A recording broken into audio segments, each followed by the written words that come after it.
नमस्कार. आज आपण बघितलं पुण्यामध्ये प्रचंड पाऊस आहे आणि ऑनरेबल कलेक्टर साहेबांनी आज स्कूल्सला किंवा बाकीच्या आस्थापनांना सुट्टी दिली आहे. पण एक स्पेसिफिकली जे आय-टी एम्प्लॉईज आहेत पुण्यामध्ये, त्यांना वर्क फ्रॉम होमची जी प्रत्येक पावसाळ्यात ज्यावेळी वॉटर लॉगिंग झालेलं असतं, त्यावेळी जी रिक्वेस्ट असते, त्याला काही कुठं ॲड्रेस केलं दिसत नाहीये. तर आमची ऑनरेबल कलेक्टर साहेबांना असेल, पुणे आणि पिंपरी चिंचवड दोन्ही सीपी साहेबांना असेल, पी-एम-आर-डीचे आयुक्त या सगळ्यांना विनंती आहे किंवा पुण्याचे डिव्हिजनल कमिशनर आहेत, या सगळ्यांना एक विनंती आहे, की आय-टी एम्प्लॉईज घरून काम करू शकतात. पावसाच्या एवढ्या ह्याच्यामध्ये आणि आपले सगळे हायवेज वॉटर लॉक्ड आहेत. तर ॲडिशनल ट्रॅफिक वाढवण्यापेक्षा जर 2 दिवस वर्क फ्रॉम होम डिक्लेअर केलं, तर एम्प्लॉई सुद्धा अडकणार नाहीत आणि प्रशासनावरती पण ताण येणार नाही. तर आमची रिक्वेस्ट आहे, की ज्या-ज्यावेळी तुम्ही स्कूल्स किंवा कॉलेजेसला सुट्ट्या डिक्लेअर करता, त्यावेळी बाकीच्या आस्थापना किंवा बाकीच्या कंपन्या जिथं वर्क फ्रॉम होम पॉसिबल आहे विदाऊट इम्पॅक्टिंग द वर्क, तिथं तुम्ही वर्क फ्रॉम होम डिक्लेअर केलं पाहिजे.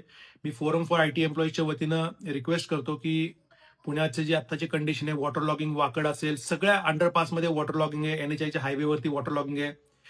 आय-टी पार्कमध्ये इम्पॉर्टंट ठिकाणी वॉटर लॉगिंग आहे. तर प्लीज तुम्ही work from home officially declare करा. तुम्ही डिक्लेअर केल्यानंतर सुद्धा कंपन्या भरपूर त्रास देतात एम्प्लॉईजला. ते म्हणतात, की बाबा तुम्हाला यायचं असलं तर ऑफिसला या आणि मग एम्प्लॉईला जावं लागतं. त्यामुळे एक मॅन्डेटरी वर्क फ्रॉम होम 2 दिवसाचं तुम्ही डिक्लेअर केलं, तर एम्प्लॉईज पण अडकणार नाहीत आणि प्रशासनावरती पण ताण येणार नाही. धन्यवाद.